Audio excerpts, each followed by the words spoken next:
No Makita tööriistakoolis oleme kahetsusväärselt tähelepanu pööranud sellele, et kui te midagi teete, siis tuleb ka enda järelt ära koristada. Nokitsemine on vahva asi, aga kui pärast perenaine tuleb ja ütleb, et kõik kohad saepuru täis on, siis on pahandus majas. No tegelikkuses Makita koristusvahendid, kui me räägime tolmuimejatest, siis neid on tegelikult terve suur valik ja igale erinevale kasutajagrupile ja erinevate tööde jaoks. Teeme väikese kiire ülevaate, et näha, mis siis valikus on. No kõige lihtsam tööriist, mis on võib-olla selline kodukasutajate seas populaarne, on selline pisikene, ilus, valge, perenaisele sobiv universaalne käsitolmuimeja, mis tegelikult sobib siis nii töökotta kui tuppa tegema sellist väiksemat tööd. Loomulikult sellega nagu päris suurt tööd ära ei tee. Kui nüüd tahta nagu tõsisemalt suuremaid pindasi imeda, siis tuleks võtta juba selline, võib-olla ütleks isegi, et klassikaline tolmuimeja välimusega tööriist, millel on klassikaline voolik, erinevad otsikud ja mis on juba valmis tegema tööd suurtematel pindadel.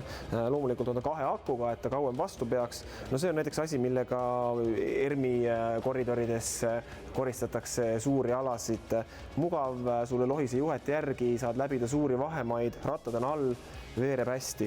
Nüüd näiteks, kui on tegu pindadega, kus on väga palju treppe ja keerulisemad asukohad, oletame, et need inimesed, kes koristavad lennukeid, kes koristavad kinosaali, kus on seal need erinevad trepid, istmevahed, seal sa ei saa ju tolmuimejat endal järele lohistada. Selle jaoks on Makital olemas selline selga käiv tolmuimeja. Ideaalne. See ei ole sul jalus, see ei jää sul ette, sa ei lohista mitte midagi järel. Ta on piisavalt suur, ta on piisavalt võimas 2 akuga, nii et ka piisavalt vastupidav. Loomulikult on ka temal veel erinevad lisaotsikud siis erinevate tööde jaoks kohe pakendis kaasas. Nüüd ehitusmeestel on jälle omamoodi probleemid. Nendel oleks vaja, et tööriist oleks piisavalt väike, teinekord lähevad objektile. Mis iganes sa teed, ikka tekib puru. Olgu see siis kipsipuru, olgu see siis saepuru või mingit muud sorti tolmu, siis selline ideaalne pisikene kohver su ülejäänud tööriistakohvrite kõrval ei tee su elu küll väga palju keerulisemaks. Siin on tal kaasas erinevad väiksed otsikud. See tööriist käib nüüd ideaalselt ka kõikide erinevate puru ja tolmu tekitavate tööriista külge. Seega näiteks järkamissaed, ketassaed ja muud tööriistad, mis tolmu tekitavad, nendele saab panna tolmuimeja külge ja on sul objekt pärast tööd puhas. Loomulikult on mudelivalikus ka üks selline ülipisikene tolmuimeja. Selle eripära on siis see, et see võiks olla hea töövahend autos kasutamiseks. Ta on pisike, ta on kerge, sa pääsed sellega igale poole, tal on kaasas terve müriaad tarvikuid siis selle jaoks, et sa saaksid erinevatesse pisikestesse asukohtadesse autos, et kui me vaatame siin mõnda tarvikut, siis sellised imeotsaga pisikesed arjakesed, et millega sa saad siis kuskilt nurgatagustest veel pähkleid ja küpsisepuru kätte, samamoodi sellised nii-öelda pehme mööbli otsikud, natuke tugevam kraapimisotsik, et sa saaksid võib-olla siis porimatid natukene puhtamaks. Et jah, spetsiaalne tööriist just auto inimestele, kes tahavad oma autot ilusti korras hoida. Eritööriistajast rääkides on meil siin näiteks üks tööriist, mis on mõeldud just nimelt vaipade jaoks. Ehk siis tal on spetsiaalne vaibaharri, mis rullib vaiba pealt veel selle mustuse lahti. Ideaalne tööriist näiteks hotellides.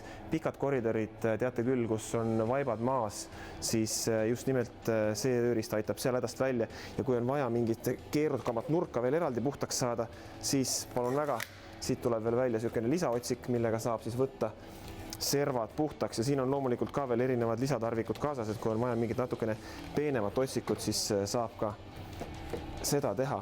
Teine asi, mis on nende Makita tolmuimejate juures väga oluline, on see, et nad on tegelikkuses vaiksed.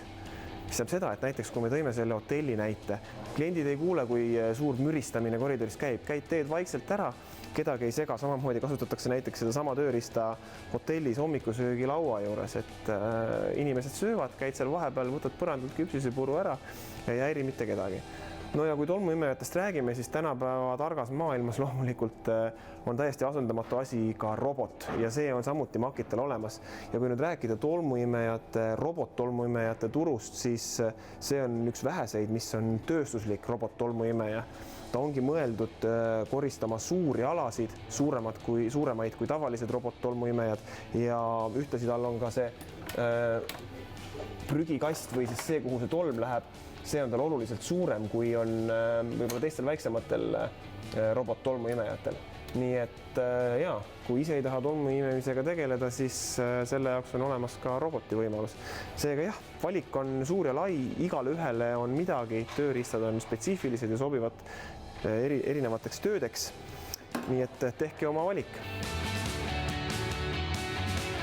Nagu meil ikka kombeks, siis Makita tööriistakoolis teeme ka aeg-ajalt vaatajamängu. Nii ka täna. Vaatajamängu auhinnaks läheb seesama väikene autotolmuimeja, vaatajamängu küsimuse ja osalemistingimused leiate Makita Facebooki leheküljelt, nii et minge vaadake järele, osalege ja võib-olla juba nädala aja pärast saate endal selle põneva väikse tööriistaga autot koristada.